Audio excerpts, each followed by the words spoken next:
DD news पर।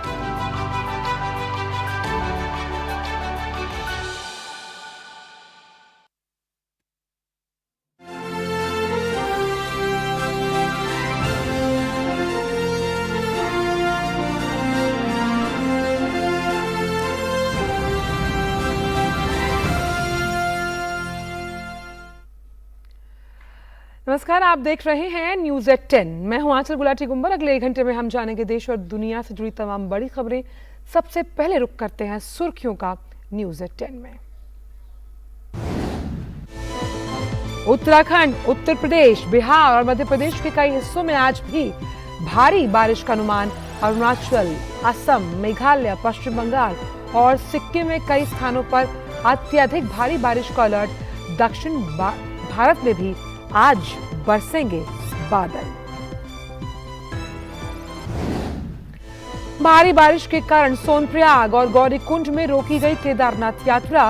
वहीं दिल्ली में खतरे के निशान से ऊपर बह रही है यमुना नदी। असम में भी ब्रह्मपुत्र समेत कई नदियों का जलस्तर बढ़ने से बाढ़ की स्थिति और गंभीर होने के आसार।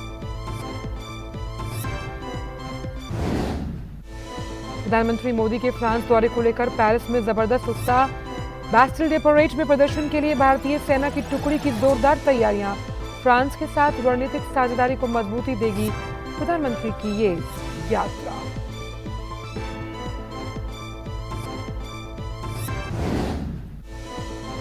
नाबार्ड के 42वें स्थापना दिवस कार्यक्रम में शामिल होंगे गृह और सहकारिता मंत्री अमित शाह। क्लाइमेट फाइनेंस और री इमेजिनिंग कोऑपरेटिव पर होगी चर्चा।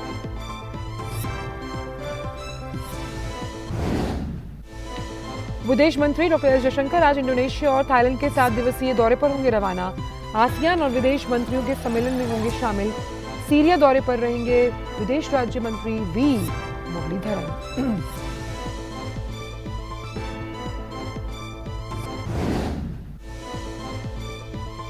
स्वीडन को नेटो में शामिल करने पर यूक्रेन के राष्ट्रपति ने जताई नाराजगी। आज नेटो नेताओं से करेंगे मुलाकात। शिखर सम्मेलन का आज दूसरा दिन।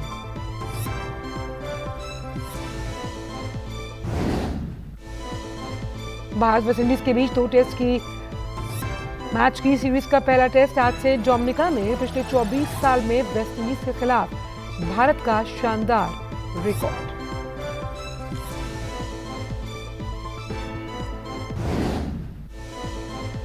विंबलडन में क्वार्टर फाइनल में का दौर जारी। भारत के रोहन बोपन्ना अपने ऑस्ट्रेलियाई जोड़ीदार मैथ्यू एब्डेन के साथ खेलेंगे मैच।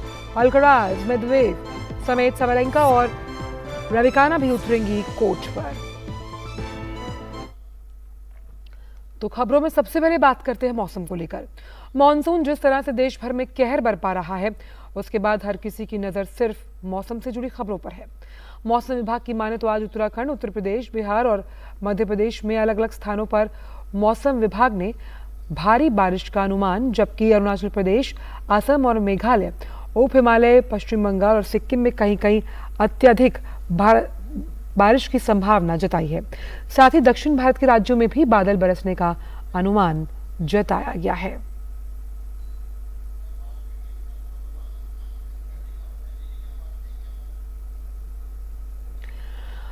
बात देवभूमि उत्तराखंड की, जहां बारिश के कारण कई जगहों पर रेलवे ट्रैक पर पानी भरने और मलबा आ जाने से करीबन 11 ट्रेनों को रद्द करना पड़ा। साथ ही इस कारण कुछ ट्रेनों का रूट भी बदला गया है। वंदे भारत एक्सप्रेस और उज्जैन एक्सप्रेस समेत मुरादाबाद मंडल की 11 ट्रेनें रद्द कर दी गई। वहीं मंडल की 8 ट्रेनों के रूट बदलने के साथ 23 ट्रेनों को शॉर्ट टर्मिनेटेड और शॉर्ट ओरिजिनेटेड किया गया। इसके साथ ही कई ट्रेनों के समय में भी बदलाव की वजह से यात्रियों को परेशानी का सामना करना पड़ा। रद्द ट्रेनों की टिकटों की रकम वापसी के लिए रेलवे की ओर से कुछ रेलवे स्टेशन पर अतिरिक्त काउंटर भी लगाए गए हैं।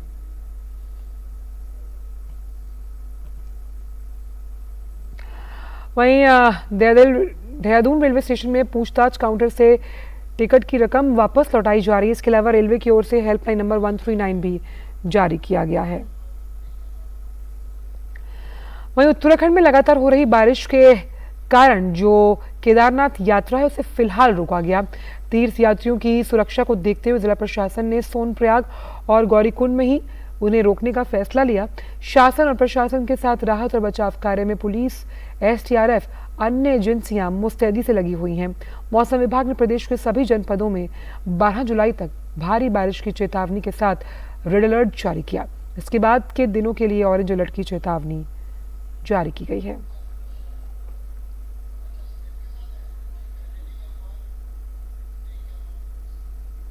बात अब दिल्ली की, जहां भारी बारिश के बाद बाढ़ का खतरा मंडरा रहा है। दिल्ली के ओल्ड रेलवे ब्रिज इलाके में यमुना नदी का जो जलस्तर है वो खतरे के निशान के ऊपर बह रहा है। यमुना का जल स्तर सुबह 8 बजे पुराने रेलवे का जो पुल है उस पर 207.25 मीटर दर्ज हुआ। अगर यमुना नदी का जलस्तर 207.49 मीटर पहुंच जाता है तो दिल्ली में बाढ़ का खतरा हो सकता है। ओल्ड रेलवे ब्रिज के किनारे इस वक्त यमुना का बहाव बहुत तेज है और लगातार खतरे के ऊपर के स्तर पर बह रही है यमुना। वहीं यमुना खादर के इलाकों में रहने वाले लोगों के लिए परेशानी बढ़ गई है। यमुना का जलस्तर बढ़ने से कई इलाकों में घरों के अंदर पानी भर गया, जिस वजह से लोगों ने घर खाली कर दूसरी जगह शिफ्ट करना शुरू किया है। ओल्ड रेलवे ब्रिज यातायात के लिए बंद है और किसी को भी उस पर आवाजाही की इजाजत नहीं है।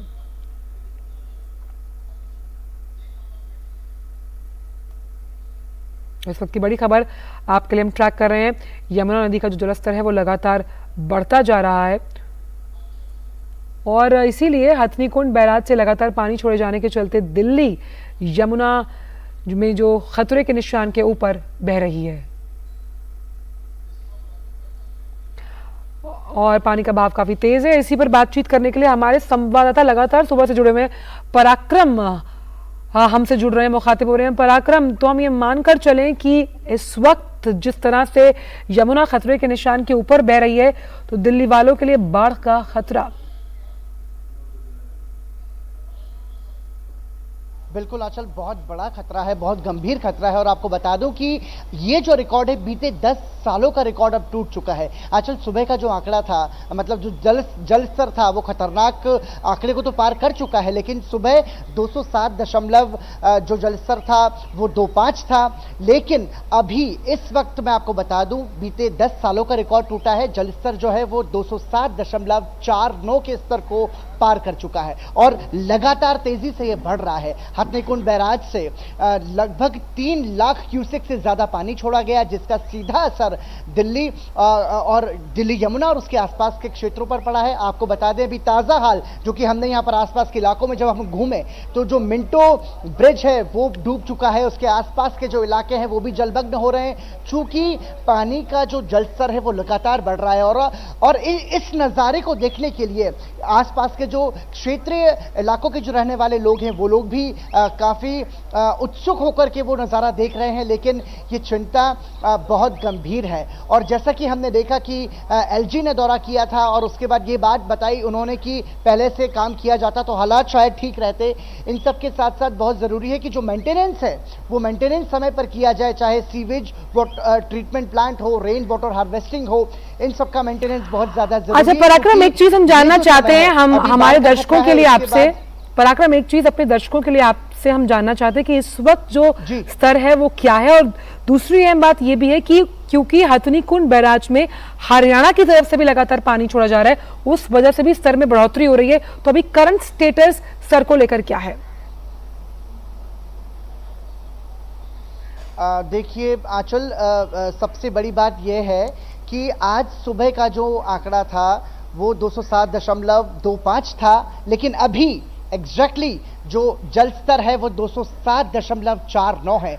ये जो स्तर है ये बीते 10 सालों का रिकॉर्ड टूटा है। इसके पहले 2013 में 207.32 था, लेकिन अब ये 207.49 है, यानी कि बीते 10 सालों का रिकॉर्ड ये तोड़ चुका है। और एक बार फिर से यहाँ पर बारिश शुरू हो चुकी है। यमुना का जो जल स्तर है वो लगातार तेजी से बढ़ रहा है। ये सबसे ज्यादा जो प्रभावित हैं वो क्षेत्रीय रहवासी हैं जो कि राहत शिविरों में पहुंच चुके हैं। हालांकि कुछ लोग अभी भी वहां पर ठहरे हुए हैं। इन सब के बीच में जो राजनीति है उसने यमुना के मुद्दे को राजनीति का अखाड़ा बना दिया है। आरोप प्रत्यारोप का दौर चल रहा है। एलजी ने केजरीवाल सरकार को निशाना ठहराया था, तो वहीं बीजेपी ने सीधे तौर पर इस पर हमला बोला है। दिल्ली के जो मंत्री हैं सौरभ भारद्वाज और आतिशी पर उनका कहना है कि ये जो दिल्ली सरकार का काम था ये नहीं किया गया। लेकिन देखिए आंचल, हर साल मई जून के महीने में हम ये देखते हैं कि नदियों की और जो नालों की और जो नालों से सटे हुए इलाके होते हैं उनकी सफाई की जाती है, लेकिन दिल्ली सरकार ने वो सफाई नहीं की। सवाल पूछा जाना चाहिए कि आखिर ऐसा क्यों किया, जिसका ये नतीजा है कि आज जो हालात बन रहे हैं बाढ़ के, जो लोग परेशान हो रहे हैं, चूंकि जो प्लास्टिक वेस्ट है, जो ड्रेनेज वेस्ट है, वो सारा कुछ नालों की तरफ जाता है। तो इसके लिए बहुत जरूरी है कि समय समय पर उनको मेंटेन किया जाए और बारिश से पहले उनकी सफाई की जाए, जिससे कि जो वाटर फ्लो है वो बहुत इजीली डिस्पर्स हो जाए। लेकिन हम ये देखते हैं कि दिल्ली में हर साल वाटर लॉगिंग का प्रॉब्लम होता है।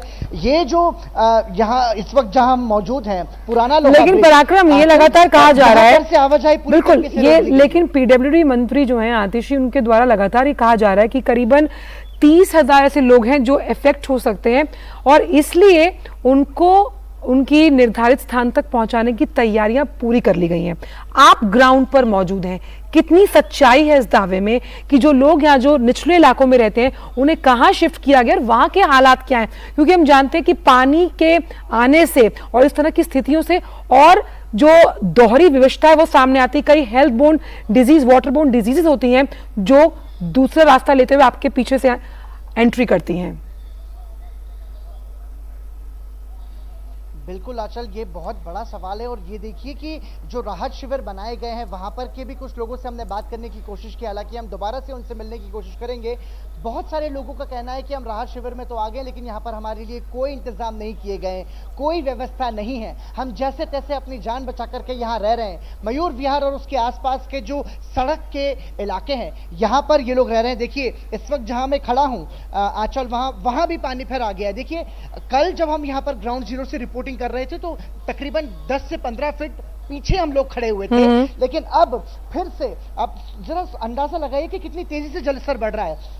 अभी फिर यहाँ पर पानी है, वहां तक पहुंच चुका है जहां तक हम यहाँ से रिपोर्टिंग कर रहे हैं। तो ये स्थिति चिंताजनक है। और जहां तक बात राहत शिविर की, राहत शिविरों में रहने वाले लोगों की हम कर रहे थे, तो उनकी यही शिकायत है कि जो व्यवस्था की जानी चाहिए थी स्थानांतरण की राहत शिविरों में, वो व्यवस्थाएं पूरी तरीके से उनके लिए नहीं की गई हैं और इसके लिए सीधे तौर पर जिम्मेदार सरकार है, प्रशासन है। चलिए, तो आप नजर बना के रखिएगा पराक्रम। अभी जैसा कि आपने जिक्र किया, वाकई में आंचल, आपने जिक्र किया कि जो हालात हैं अभी तो जल स्तर की बात हो रही है, लेकिन आने वाले समय के बाद में चूंकि बारिश का मौसम है, फिर हम ये देखेंगे कि बरसात के मौसम में होने वाली जो बीमारियां हैं, चूंकि प्रदूषण की वजह से बीमारियां होंगी, तो वो बीमारियां बढ़ेंगी। और उसके आने वाले समय में हम बात करेंगे त्योहारी मौसम में, जब छठ का त्योहार होता है तो हमने देखा है कि घाट की स्थिति क्या होती है। सफेद झाग में सूर्य देव को अर्घ्य दिया जाता है। तो जब हर साल ये स्थिति होती है तो बहुत जरूरी है, जैसा कि बात किया गया कि मई जून के महीने में जब नालों की सफाई की, आपने बहुत सही पॉइंट उठाया है पराक्रम की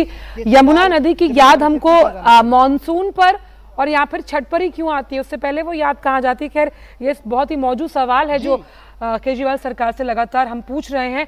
आपके पास वापस आऊंगी, लेकिन हमारे साथ अवधेश जुड़ गए हैं देहरादून से, चंडीगढ़ से प्रिंस जुड़ गए हैं। अवधेश, पहले आपके पास आती हूँ।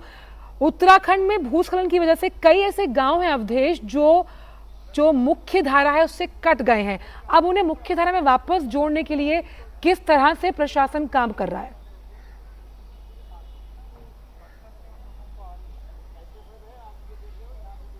आप देख रहे हैं मेरे पीछे कि लगातार जो बारिश है, देहरादून में बारिश बंद थी लेकिन फिर शुरू हो गई है।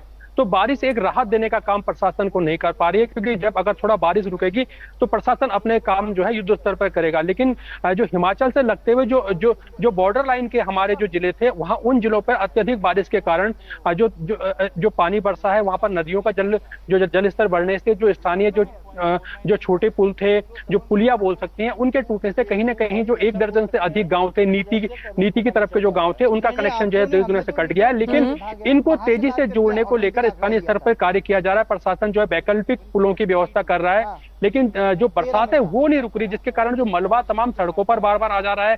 तो प्रशासन को वहां तक पहुंचने में, क्योंकि पहले सड़कों को, स्थिति को साफ करना बेहद जरूरी है। जो टूट गए, क्योंकि वो लोग अभी सुरक्षित स्थानों पर अपने घरों में सुरक्षित हैं। जहां भी सड़कों के जो लिंक रोड टूटे हैं या जिन गांवों का संपर्क टूटा है, वहां उन गांवों में बिल्कुल जो लोग हैं अपने घरों में सुरक्षित है, वहां से किसी के हाथाहाथ होने की या कुछ इस तरह की संभावना नहीं है। लेकिन जो बरसात के पानी में जो गाढ़ गधेरे होते हैं, उनमें जल स्तर भरने से वो जो छोटी छोटी पुलियाएं थी कई जगह पर, उनके टूटने से जो है गांव जो है देश दुनिया से उनका संपर्क कट गया है। लेकिन जो स्थानीय प्रशासन है उनको तेजी से खोल रहा है, क्योंकि बारिश जो आज भी जो है रेड अलर्ट, येलो और ऑरेंज अलर्ट राज्य में अलग अलग जगह पर अलग अलग तरह की संभावना है। तो प्रशासन को जो है काम करने के लिए समय नहीं मिल पा रहा, क्योंकि बारिश रुकेगी तो काम युद्ध स्तर पर शुरू होगा। लेकिन बरसात लगातार जारी है। देहरादून में बरसात कुछ घंटों के लिए रुकी थी, लेकिन अब फिर तेज बरसात देहरादून में फिर शुरू हो चुकी है। तो ऐसे में प्रशासन को इन चीजों में खासा दिक्कतों का सामना करना पड़ रहा है। चुनौती है प्रशासन के पास। और एक रुख अब पंजाब का भी करते हैं। प्रिंस, लगातार हमने देखा कि बारिश मंगलवार की बात की है तो थमती हुई नजर आई पंजाब में, लेकिन जालंधर में धुस्सी बांध की बात की जाए जो टूटा, फिरोजपुर की अगर बात करूं मैं तो हरिके हेड से सतलुज का पानी छोड़ा गया और फाजिलका और फिरोजपुर में भी बाढ़ का खतरा नजर आ रहा है। ऐसे में जो राहत शिविर, उन स्कूल्स को राहत शिविर में तब्दील किया गया, किस तरह से सरकार काम कर रही है तमाम उन लोगों के लिए जो निचले इलाकों में रहते हैं, जिन्हें राहत शिविरों में ट्रांसफर किया गया है। ऐसे में प्रशासन की कार्रवाई कितनी चुस्त और दुरुस्त है अपनी जनता के लिए?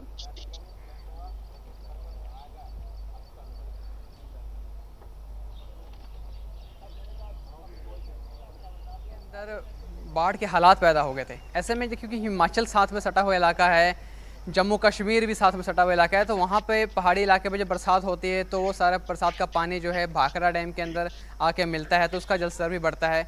और हमारे पंजाब के अंदर यहाँ पे सतलुज, रावी, ब्यास, तीन नदियाँ बहती हैं और तीनों नदियों के कनाल्स जो हैं, छोटे छोटे कनाल्स काट के जितने गांव हैं, कस्बे हैं, शहर के अंदर उसके ज़रिए पानी पहुँचाया जाता है। तो ऐसे में जब वहाँ से पानी लोड होता है ज़्यादा, जो वहाँ से पानी छोड़ा जाता है, तो ऐसे में जितने भी उसके साथ जो लगते हैं, कनाल के साथ लगता हुआ बस्ती होता है, सब जगह पे बाढ़ की परिस्थिति पैदा हो जाती है। यही हालात अभी है, क्योंकि अब जब पानी, बरसात तो कम हो गया है लेकिन डैम के अंदर अभी भी पानी का स्तर जो है बढ़ता जा रहा है लगातार। ऐसे में भाखड़ा डैम प्रबंधक कमेटी ने भी जो है जितने भी उस रूट में डीसी से आते हैं उनको सभी को लेटर जारी किया है कि अपनी व्यवस्था बना ले, क्योंकि हो सकता है कि ये जो है पौंग डैम से, भाखड़ा डैम से जो आने वाले समय में कल या परसों में पानी छोड़ सकते हैं, क्योंकि खतरे के निशान से ऊपर जाना पानी शुरू हो चुका है। पहले से ही जो 10 से 12 फुट जो है ऊपर जा रहा है। ऐसे में प्रशासन जो है लोकल स्तर पर जो है व्यवस्था अपनी करने की पूरी कोशिश कर रहा है।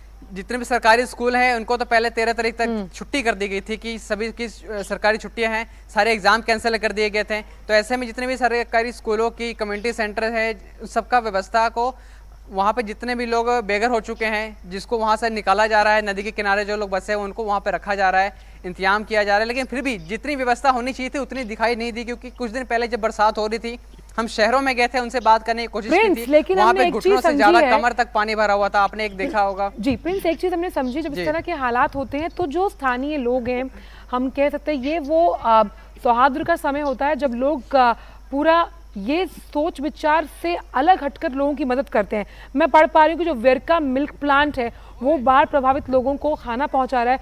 गुरुद्वारों ने अपने दरवाजे कभी भी इस तरह की चीज़ों के लिए बंद नहीं किए, तो उस लिहाज से कम्युनिटीज़ जो है वो अब कास्ट, क्रीड को अलग हटाकर लोगों की मदद कर रही हैं। बिल्कुल, ये जो है पहले दिन से ही इसकी जो सब चीज़ें तस्वीरें सामने आने शुरू हो गई थी, क्योंकि पंजाब के जितने लोग हैं हमेशा से ही दूसरों की मदद करने के लिए अग्रसर रहते हैं, हमेशा सबसे पहले आगे आते हैं, लोगों की मदद करते हैं। ऐसे में जितने भी गुरुद्वारा हैं, मंदिर है, जितने भी धार्मिक स्थान हैं, और इसके अलावा जितने NGOs हैं, चाहे सिख एड है, चाहे यहाँ पे और भी दूसरे जो लोकल जो कंपनी है बड़े बड़े, जैसे आपने वेरका की प्लांट की बात की है, ऐसे सभी लोग जो हैं सामने आए हैं, अपन जितना हो सके संभव वो लोगों को खाना पहुंचाने की कोशिश कर रहे हैं, क्योंकि यहाँ पे खाने की व्यवस्था भी जो है, यहाँ पे दूध, ब्रेड, जो रोजमर्रा की जो चीज़ें होती हैं वो भी नहीं पहुंच पा रही, क्योंकि सड़कें टूट गई हैं बीच में, उसका मरम्मत का जब तक काम नहीं होता उन तक बाकी चीज़ें नहीं पहुँच पाएंगी।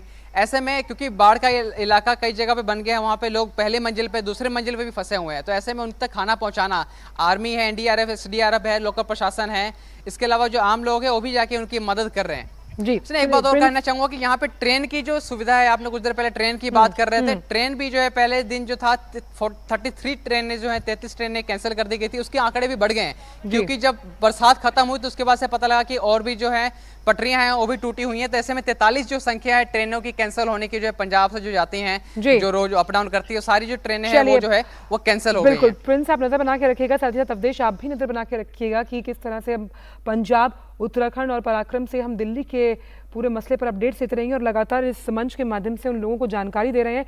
लेकिन एक हमारी भी अपील ये है कि अगर बहुत ज़रूरी ना हो तो घर से बाहर ना निकले। बहुत बहुत शुक्रिया प्रिंस आपका पंजाब से, वहीं अवधेश आपका देहरादून से और दिल्ली से पराक्रम इन तमाम जानकारियों को हमसे साझा करने के लिए। लेकिन अन्य राज्यों की भी अब बात करते हैं। वहीं अब रुख करते हैं नॉर्थ ईस्ट में असम का, जहां बाढ़ की स्थिति अब गंभीर होने की संभावना है। IMD ने कोकराझार, चिरांग, बारपेटा, बक्सा, नागांव के लिए ऑरेंज अलर्ट जारी किया। आज राज्य के कई हिस्सों में भारी बारिश, तूफान, बिजली गिरने की संभावना जताई गई है। केंद्रीय जल आयोग की नवीनतम रिपोर्ट के अनुसार बारिश के कारण नंगल मुराघाट बिंदु पर दिसांग नदी और तेजपुर और निमाटी घाट में ब्रह्मपुत्र का जलस्तर बढ़ गया। ये दोनों खतरे के स्तर से ऊपर बह रही हैं। 4 जिले विश्वनाथ, धेमाजी, लखीमपुर, कोकराझार बाढ़ से प्रभावित हैं। असम राज्य आपदा प्रबंधन प्राधिकरण के अनुसार बाढ़ से प्रभावित आबादी बढ़कर अब 48,747 से अधिक है।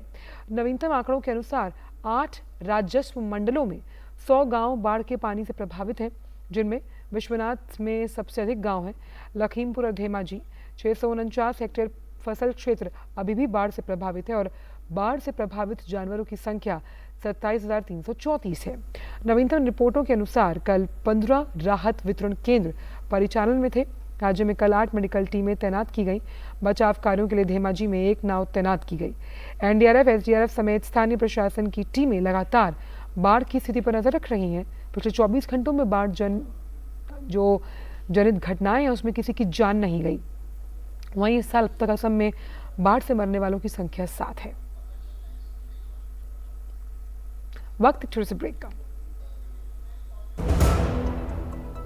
अभी नहीं करना मतलब? मुझे नहीं करना दूसरा बच्चा अभी। अरे पर क्यों नहीं करना, बताओ। आज रेडियो पे बता रहे थे कि पहले और दूसरे बच्चे के बीच अंतर रखना कितना जरूरी है। माँ बस हर 3 महीने में गर्भ निरोधक टीका लगवा ले। पर अंतर काहे रखना है? बच्चों के भविष्य के लिए। आगे जाके बच्चा कितना होनहार होगा ये पहले 2 साल में ही तय हो जाता है, क्योंकि बच्चे का 80% मानसिक विकास इसी समय में होता है। बताओ। सुन बब्बन, हिसाब कब करेगा तू? भाग कर रहा है। तो जरूरी है कि माँ बाप बच्चे के साथ खेले, उन्हें कहानियाँ सुनाएं। दूसरा भी आ गया तो फिर दोनों का ध्यान कैसे रखेंगे, हैं? समझे? समझे। इस उम्र में समझ के क्या कर लोगे, हैं? अरे काकी, अब तो हम भी समझ गए। बच्चों के विकास और माँ की सेहत के लिए बच्चों में अंतर जरूरी है। तब तक हर 3 महीने में गर्भ निरोधक इंजेक्शन लगवाएं। बच्चों में अंतर बनाए उनकी लाइफ बेहतर।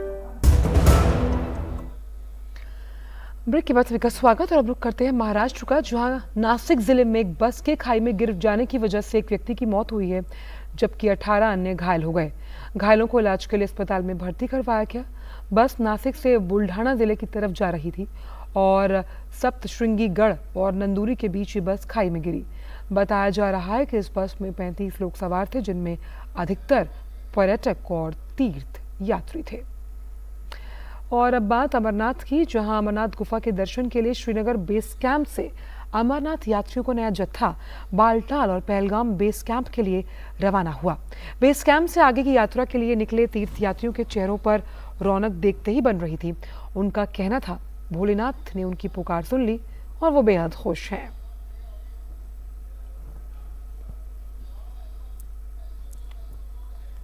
यहाँ 2 दिन हम रुके थे। यहाँ बहुत अच्छी सुविधा है। मिलिट्री ने हमें बहुत कोऑपरेटिव किया है। सिस्टम जो है वो बहुत ही अच्छा है, उनको सैल्यूट करना चाहिए। रामबन से पैदल आए थे, उसके बाद बिन्निहाल से भी ट्रेन से इधर श्रीनगर आए। अब जा रहे हैं दर्शन करने के लिए। बढ़िया है सुविधा, सारा खाने पाने के लिए है, पहनने के लिए, नहाने धोने के लिए सभी है सुविधा। ये करेंगे कि हमारा देश सलामत रहे और सबको महादेव अपना आशीर्वाद देवे। प्रधानमंत्री नरेंद्र मोदी फ्रांस की यात्रा पर जाने वाले हैं, जहां वो बैस्टिल डे परेड में बतौर चीफ गेस्ट शामिल होंगे। प्रधानमंत्री फ्रांस के राष्ट्रपति इमैनुअल मैक्रों के साथ द्विपक्षीय वार्ता भी करेंगे। हमारे संवाददाता अमृतपाल सिंह ने फ्रांस में भारतीय राजदूत जावेद अफशर से बातचीत की है। आइए सुनते हैं। Prime Minister Narendra Modi will be arriving here in Paris on Thursday. He will be the chief guest or the guest of honor at the Bastille Day on the 14th of this month. To talk about that visit, I have with me Ambassador of India to France and Monaco, Javed Ashraf. Is this visit high on symbolism or substance, or both? This is a very historic visit in many respects, and it's high both on symbolism and substance. This is a time for us to both celebrate 25 years of our strategic partnership, but also look ahead with greater ambition and aspirations to the next 25 years and beyond on this relationship, which is not just important for our two countries, but also of great global consequence. So we're looking forward to this visit. I think all of France is looking forward to this visit because first I have to say that it's significant because it isn't every year that there is a guest of honor at the Bastille Day Parade, their National Day Parade, unlike our system. It happens usually on a very significant occasion or to celebrate something that is important for France. And from that itself, you can make out that this is really truly a moment of great significance for both countries. And the government of France, President Emmanuel Macron, is really going out of his way to make this visit very, very special. Also, Ambassador, this time around, the Indian Tri-Services contingent is marching on Champs-Élysées, and the French aircraft Rafale, which the Indian Air Force acquired and is in service in the Indian Air Force, will be participating in the fly past. How symbolic is that? A great moment for the Indian Armed Forces. It is also truly symbolic of the kind of trust that we enjoy. It's a partnership of values, it's a partnership of solidarity, and it's a partnership with great ambitions and commitments for the future, not just for our two countries, but also for the global good. That is how we see this defense partnership. It isn't just that we have 269 members of the three services, a tri-service marching contingent, including the Rajputana Rifle Band. The presence of INS Chennai, though it will not be here in Paris, will be an indication of the partnership that we have both in the defense field more broadly, but also particularly in the realm of maritime security. Before we get down to the meat of the meeting, Ambassador, how excited is Paris? There has been a lot of write-up in the French media as well on the importance of this relationship, on the importance of India. Because don't forget, this is a year of India's G20 presidency. You always hear in France now is India's moment. And it is for three reasons. One is because of what is happening in India, the transformation, a comprehensive transformation that is sweeping through India. But the second is the geopolitical developments, which is casting a big shadow, not just in our region, the Indo-Pacific region, but across the world. And the third is a combination, not just of these two, but how is India responding to the expectations of the world in terms of our global responsibilities. See this as a really broad-based partnership, not just in the bilateral framework, also in the context of a premier partnership in the Indo-Pacific region, particularly in the Indian Ocean region, where we are both resident powers, and then in the context of the global framework that brings us together. All right, Ambassador Ashraf, we'll see how this visit pans out over the next 2 days. Thank you very much, Ambassador Javed Ashraf, for speaking to us. So clearly, this visit of the Prime Minister coincides with the 25 years of India-France strategic partnership. When the two leaders, President Macron and Prime Minister Modi, discussions would be how to chart out the roadmap for the next 25 years. With cameraman Ankur Arora, this is Amritpal Singh for DD India in Paris. और प्रधानमंत्री नरेंद्र मोदी 14 जुलाई को France की राजधानी Paris में Bastille day parade में वहां जबरदस्त तैयारियां की जा रही हैं। भारतीय वायुसेना के विमानों सहित भारत की तीनों सेनाओं की एक टुकड़ी बैस्टिल डे परेड में भाग लेगी। परेड में हिस्सा लेने वाले सभी टुकड़ियों की समय पेरिस में फुल ड्रेस रिहर्सल चल रही है।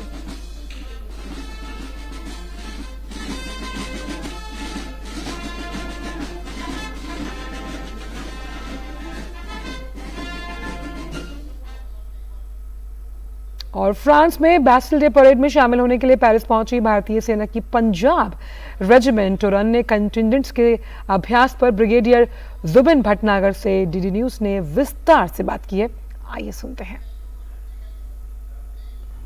प्रधानमंत्री नरेंद्र मोदी कुछ ही दिनों में फ्रांस की यात्रा पर आने वाले हैं और सबसे अहम बात है जो बैस्टिल डे के जो सेलिब्रेशंस हैं उसमें हिस्सा लेंगे और उसमें हिस्सा लेने के लिए जो भारतीय सेना है, भारतीय नौसेना है, वायुसेना है, उसके कंटिजेंट्स भी यहां पर आए हुए हैं और इसके बारे में और ज्यादा बातचीत करने के लिए हमारे साथ ब्रिगेडियर जुबिन भटनागर जुड़े हुए हैं। बहुत बहुत शुक्रिया सर डीडी न्यूज से बात करने के लिए।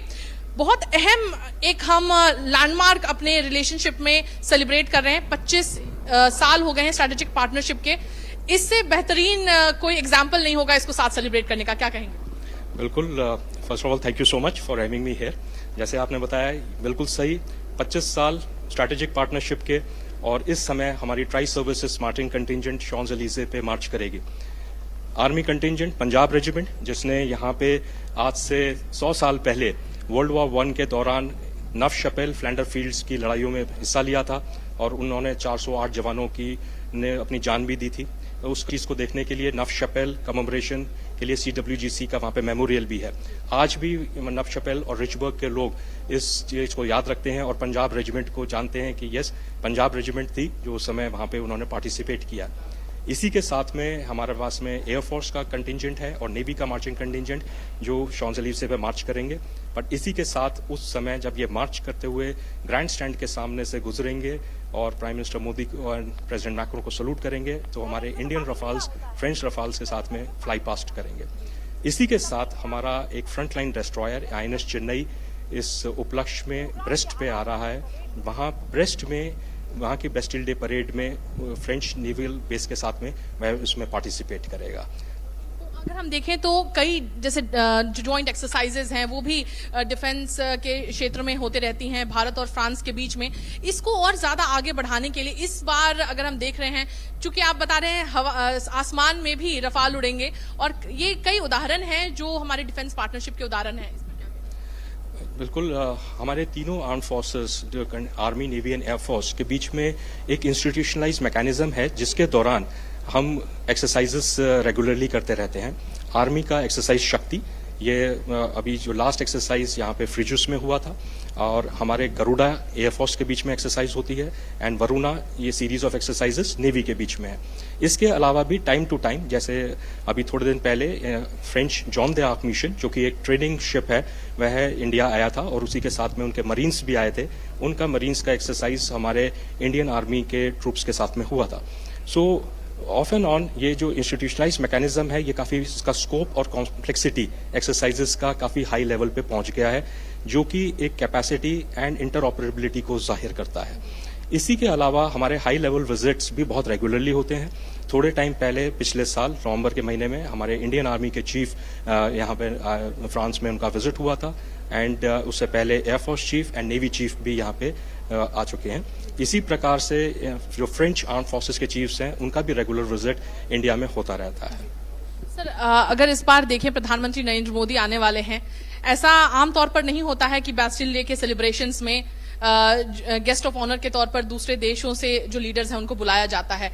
कितना महत्वपूर्ण देखते हैं इस मौके को? और उसके साथ ही अगर हम खास तौर पर चूंकि डिफेंस कोऑपरेशन पर काफी ज्यादा जोर है, मैन्युफैक्चरिंग के साथ साथ अब डेवलपमेंट या R&D के क्षेत्र में और ज्यादा आगे बढ़ने की संभावनाएं किस तरीके से खुलेंगी? बिल्कुल, ये एक ऐसे वेरी यूनिक मोमेंट जिसमें हमारे माननीय प्रधानमंत्री गेस्ट ऑफ ऑनर हैं बैस्टिल डे के लिए और ये हमारे 25 साल की जो एक स्ट्रैटेजिक पार्टनरशिप है उसकी मैच्योरिटी, उसके लेवल को दर्शाता है।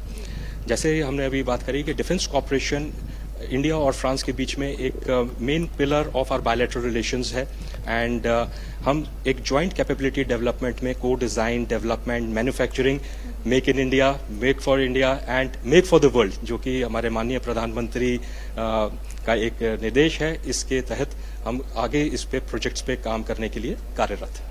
बहुत बहुत शुक्रिया ब्रिगेडियर सर, हमसे बात करने के लिए बहुत बहुत शुक्रिया। तो अगर हम देखें तो जिस तरीके से जो कंटिजेंट्स यहाँ पर आई हैं और प्रैक्टिस लगातार चालू है, जिन विजुअल्स को हमने आप तक पहुंचाया कि यहाँ पर जो प्रैक्टिस है बास्टिल डे परेड के लिए वो यहाँ पर लगातार जारी है। और अब हम कुछ ही देर में आपको बात कराएंगे जो लीडर्स हैं जो कंटिजेंट्स के, उनसे भी बात कराएंगे और जानेंगे कि किस तरीके से जो तैयारियां हैं, जो मेन डे ऑफ इवेंट है उसके लिए जो तैयारियां हैं वो किस तरीके से चल रही है। कैमरा पर्सन कुमार दत्ता के साथ मैं मेघना देव, डीडी न्यूज, फ्रांस। और पेरिस से ही जुड़ रहे हैं हमारे दो संवाददाता मेघना देव और अमृतपाल सिंह, दोनों का ही स्वागत है न्यूज़ एट 10 में। पहले अमृत, मैं आपके पास आना चाहूंगी, जिस तरह से तमाम रिपोर्ट्स हम आप दोनों की देख रहे हैं, खासतौर पर बास्टिल डे परेड को लेकर तैयारी बहुत पुख्ता है, तो सवाल मेरा ये है, हाउ इज द जोश देयर?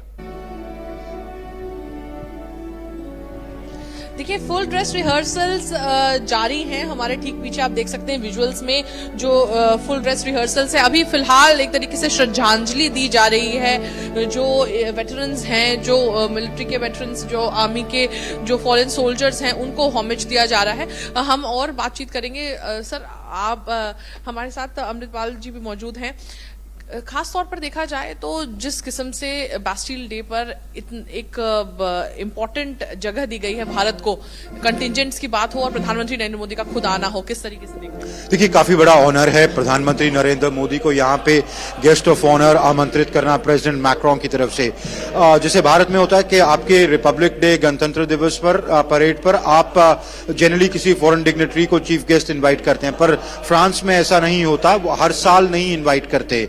तो ये काफी सालों की ब्रेक के बाद, इनफैक्ट प्रेसिडेंट मैक्रोन की जो सेकंड टर्म है, पहली बार ये हो रहा है कि किसी फॉरेन डिग्नेटरी को गेस्ट ऑफ ऑनर बुलाया जा रहा है। इनके लिए बास्टिल डे परेड सिंबलाइज करता है फ्रांस की, मार्क करता है फ्रांस का की रेवोल्यूशन के बाद जब ये फ्रांस रिपब्लिक बना, तो ये एक तरह से काफी ऑनर है। और ये भारतीय कंटिजेंट इस शाम्बेलिज़े पे मार्च करना फ्रेंच फोर्सेस से, ये दर्शाता है कि दोनों मिलिट्रीज अपना कॉन्फिडेंस जता रही हैं आगे की जो भागीदारी है उसको स्ट्रेंथन करने के लिए। अमृत, ये इससे बड़ा कोई एग्जाम्पल या सिंबलिज्म नहीं हो सकता है 25 साल की सालगिरह सेलिब्रेट करने के लिए जो स्ट्रैटेजिक पार्टनरशिप की है भारत और फ्रांस के बीच। बिल्कुल, ट्रंप के बाद प्रधानमंत्री नरेंद्र मोदी पहले होंगे जिन्हें या बास्टिल दिवस समारोह में शिरकत करने का मौका मिलेगा। अमित, मैं आपसे ये भी जानना चाहूंगी, क्योंकि राष्ट्रपति इमैनुअल मैक्रोन और प्रधानमंत्री का जो गर्मजोशी का एक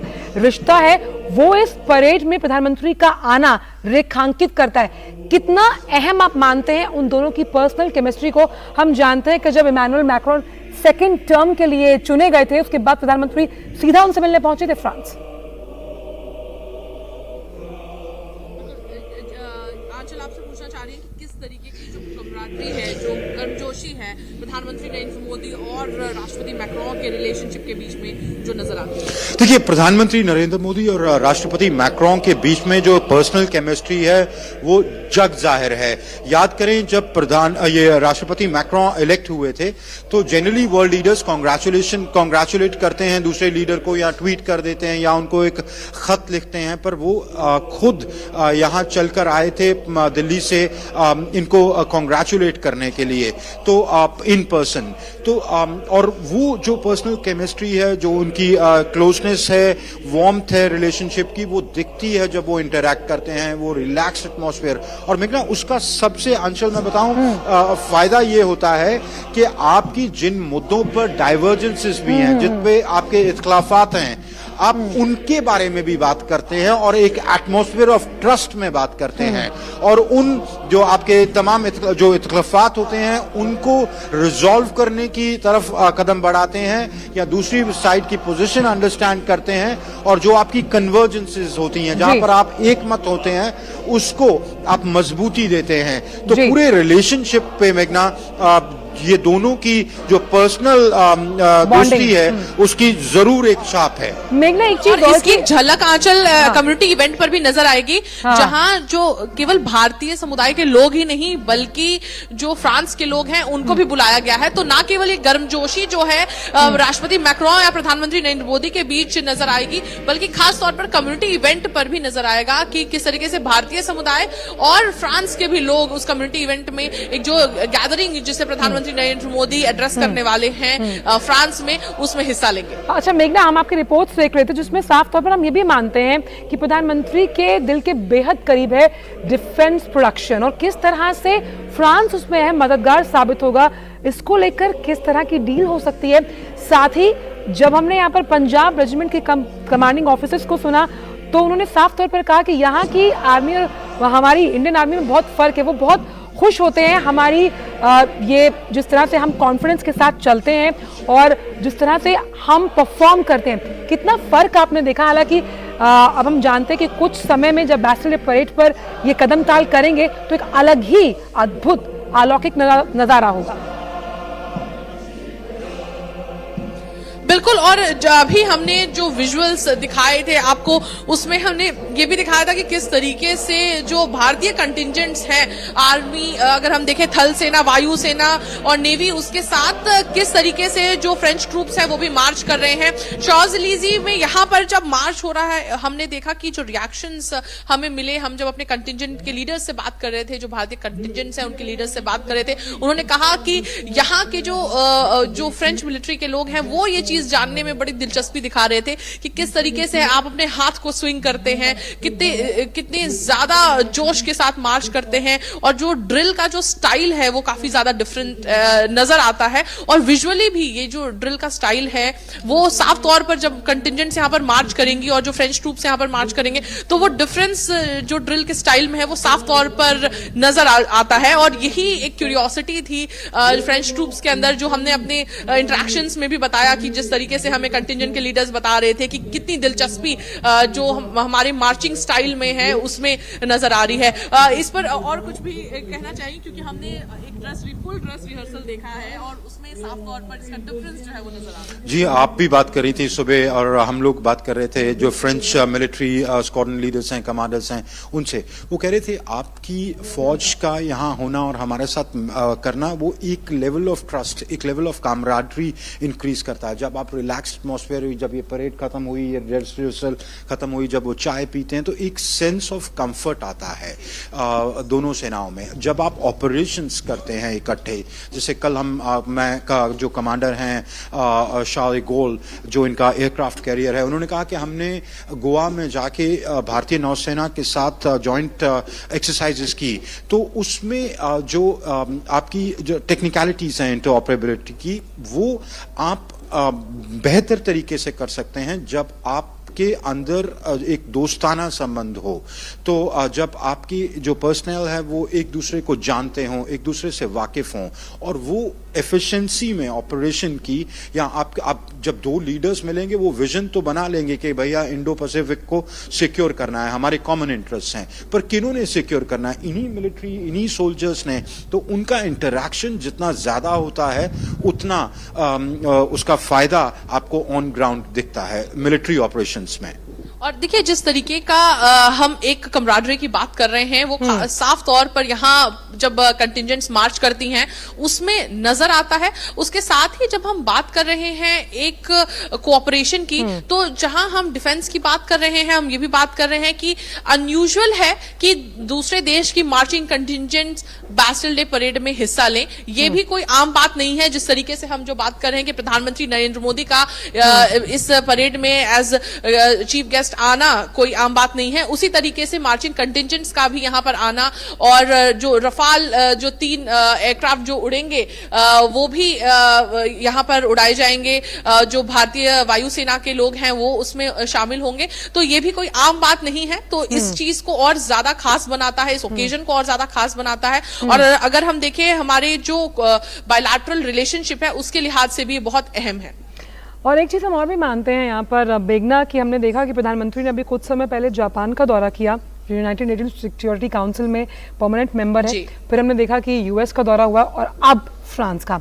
उस लिहाज से अगर वर्ल्ड ऑर्डर को समझने की कोशिश करें तो भारत प्रमुख जो मल्टीलैटरल फोरम्स हैं मुखर तौर पर अपनी बात कह रहा है। और सबसे एक पैराडाइम शिफ्ट जो मैंने देखा, और आप भी समझेंगी कि अब उसकी बात सुनी जा रही है, उस लिहाज से आर्थिक तौर पर, रणनीतिक तौर पर कितनी अहम इस यात्रा को माना जाएगा इंटरनेशनल और नेशनल मीडिया में।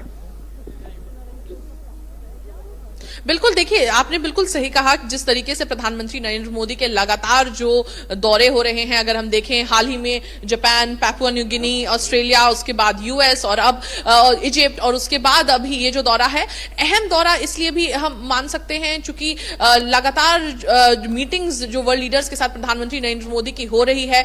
भारत G20 की अध्यक्षता भी है भारत के पास इस वर्ष, एससीओ की अध्यक्षता भी भारत ने की, जो समिट मीटिंग हुई थी वो हाल ही में संपन्न हुई। तो एक तरीके से देखें तो ग्लोबली भी और वर्ल्ड प्लेटफॉर्म पर भी भारत, कई लीडर्स ने भी इस बात को कहा कि इंडिया मैटर्स, और भारत की आवाज को अगर हम global south, voice of global south के तौर पर बात करें, voice of the developing world के हिसाब से बात करें, तो भी भारत का जो मत है या भारत का जो कहना है वो सुना जा रहा है। और प्रधानमंत्री नरेंद्र मोदी का लगातार वर्ल्ड लीडर से मिलना इस बात को और ज्यादा रिफ्लेक्ट करता है। इस पर आप जापान में भी थे, हमने देखा था कि इमैनुअल मैक्रोन मिले थे प्रधानमंत्री नरेंद्र मोदी से G7 समिट के साइडलाइंस में, और इस तरीके से और साइडलाइन मीटिंग्स भी लगातार प्रधानमंत्री नरेंद्र मोदी या बायलैटरल मीटिंग्स करते रहे हैं। देखिए, प्रधानमंत्री का जो वर्ल्ड लीडर्स जैसे आपने नाम लिया, G7 के दौरान या ऑस्ट्रेलिया का दौरा या अभी हाल ही में संपन्न हुआ अमेरिका का दौरा, वो उसका एक बायलैटरल रिलेशन एंगल होता है। दूसरा होता है कि आप जो इंटरनेशनल इश्यूज पर हैं जो अफेक्ट कर रहे हैं, disruption of global supply chains, climate change, Indo Pacific को सिक्योर करना, एक फ्री फेयर मूवमेंट को अलाउ करना, एक ज्यादा इंक्लूसिव वर्ल्ड ऑर्डर का बनाना, international institutions, Bretton Wood institutions, IMF, world bank, इन इंस्टीट्यूशंस को स्ट्रेंथन करना, खास करके उन कंट्रीज के लिए जो जिन पर इन सभी चीजों का बहुत ज्यादा असर हो रहा है, ग्लोबल साउथ के, डेवलपिंग कंट्रीज के। तो भारत इसलिए मेघना मान रहे हैं व्यू पॉइंट भी रखता है, और साथ में जैसे मैंने कहा कि बायलैटरल रिलेशनशिप, ट्रेड डिस्कस होगा, कई अहम डील्स अनाउंस होने की संभावना है। तो इसलिए मेघना मान रहे ग्लोबल साउथ की प्रमुख आवाज बनकर भारत उभरेगा, और उम्मीद करते हैं कि जिस तरह से फ्रांस में कई चीजें बहुत मशहूर है, कैफे लाते का आप लोग आनंद लीजिएगा, और आपसे लगातार अब चर्चा होती ही रहेगी, क्योंकि प्रधानमंत्री वहां पर जब पहुंचेंगे तो एक अलग ही नजारा होगा। बहुत बहुत शुक्रिया अमित आपका और मेघना आपका इन तमाम जानकारियों को हमसे और हमारे दर्शकों से साझा करने के लिए। तो ये जो फ्रांस का दौरा है ये अपने आप में बेहद अहम है, और आप यहीं से समझिए कि दौरे से पहले ही स्वागत शुरू हो गया है। कैसे? बहुराष्ट्रीय परिवहन कंपनी जो एल्स्टॉम है, उनके अध्यक्ष और CEO हेनरी पोपाट लफाज ने प्रधानमंत्री के फ्रांस की का जो दौरा है उसे ऐतिहासिक बताया है और कहा है और स्वागत भी किया है। उन्होंने कहा कि इस दौरे से दोनों देशों के जो संबंध हैं वो और प्रगाढ़ होंगे, उनमें और मजबूती आएगी। We at Alstom were extremely proud to be part of the very strong economic cooperation between India and France. We were honored to participate to the very fast-growing sustainable mobility market in India, both in the different cities across India as well as in the railway revolution of the mainline network. Our activities are fully dedicated to the Prime Minister's vision of a self-reliant India as well as a Make in India. We are ranging from manufacturing to development to engineering to smart mobility. But not only we are dedicated to the Indian market, but we are also dedicated to the local community as well as establishing a strong export base from India. In that sense, the 12,000 employees of India and the 12,000 employees of France for Alstom are the two hearts of Alstom. Airbus के अध्यक्ष और CEO गिलाउम फोरी ने France के राष्ट्रीय दिवस समारोह में भारत के प्रधानमंत्री के भाग लेने से पहले उनका स्वागत किया। उन्होंने कहा कि एयरबस के साथ होने वाले समझौते से दोनों देशों के संबंधों में प्रगाढ़ता आएगी। India share a unique relationship of mutual trust, respect and friendship. Airbus is honored to contribute to this special relationship by supporting the growth of India's aerospace and defense industry. Airbus is expanding its industrial footprint in India, strengthening Make in India. We are also collaborating with a wide range of partners to develop the complete aviation ecosystem in the country. The participation of Prime Minister Modi as the guest of honor at the Bastille Day celebrations underlines the amicable ties and the spirit of the deep strategic partnership between India and France. Airbus is pleased to contribute to further develop this long-standing amicable relationship. भारतीय मूल के अमेरिकी सांसद श्री थानेदार ने चीन पर खुलकर अपनी प्रतिक्रिया जाहिर की है, साथ ही भारत का समर्थन किया। India and United States need to work strongly together to challenge the aggression from China. We have seen a lot of aggressive behavior from China, economic aggression. They have infringed on workers' rights. So we need to effectively stand against China's military aggression, China's economic aggression. And the best way to do that is a strong India and a strong India-United States relationships. आदि पुरुष film के निर्माताओं को Allahabad high court के सामने पेश होने के आदेश के खिलाफ याचिका पर सुप्रीम कोर्ट कल सुनवाई करने वाला है। आज फिल्म निर्माता की ओर से मामले की जल्द सुनवाई का आग्रह किया गया, लेकिन सीजीआई ने कल इस मसले पर सुनवाई की तारीख दी है।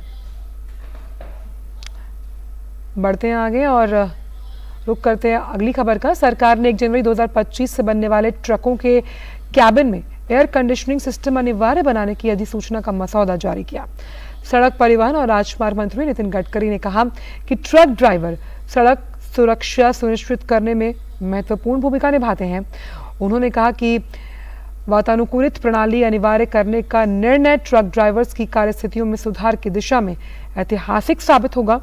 गडकरी ने माना कि N2 और N3 श्रेणियों में संबंधित मोटर वाहनों के कैबिन में वातानुकूलित प्रणाली लगाना अनिवार्य होगा।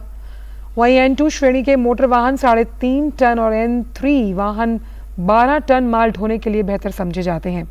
सभी हितधारकों से अधिसूचना के बारे में 30 दिन के अंदर अपने सुझाव देने के लिए कहा गया है।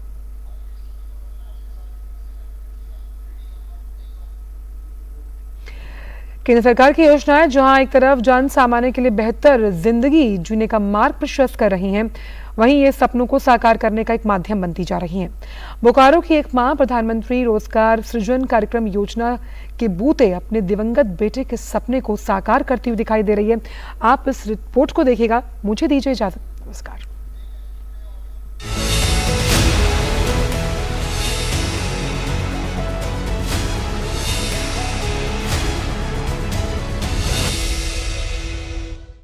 झारखंड में बोकारो स्टील सिटी की 50 वर्षीय राजलक्ष्मी अरुण ने अपने बेटे की आत्मा की शांति के लिए चास प्रखंड के कांडरा गांव में केंद्र प्रायोजित प्रधानमंत्री रोजगार सृजन कार्यक्रम का लाभ उठाकर मिट्टी के कुल्हड़ और गिलास निर्माण का मड मैजिक नाम से एक उद्योग स्थापित किया है। दरअसल राजलक्ष्मी अरुण का बेटा दूसरों की नौकरी करने की बजाय रोजगार देने की योजना पर काम कर रहा था। इसी दौरान पिछले वर्ष सड़क दुर्घटना में उसकी मौत हो गई और पूरा परिवार हताश और निराश हो गया। इस विषम परिस्थिति में पति ने राजलक्ष्मी अरुण की हौसला अफजाई की और उन्हें प्रधानमंत्री रोजगार सृजन कार्यक्रम योजना का सहारा मिला, जिससे वे अपने दिवंगत बेटे के सपने को साकार करने में लगी हैं। आज राजलक्ष्मी अरुण की फैक्ट्री में काम कर 2 दर्जन से ज्यादा लोग अपने परिवार का भरण पोषण कर रहे हैं। राजलक्ष्मी अरुण को भी अब ऐसा लगता है कि जैसे उनका परिवार फिर से बड़ा हो गया है। इस व्यवसाय से हम अपने देश की मिट्टी से जुड़े हुए हैं। हमारा जो परिवार प्रकृति ने छोटा कर दिया था, आज काफी बड़ा हो गया है।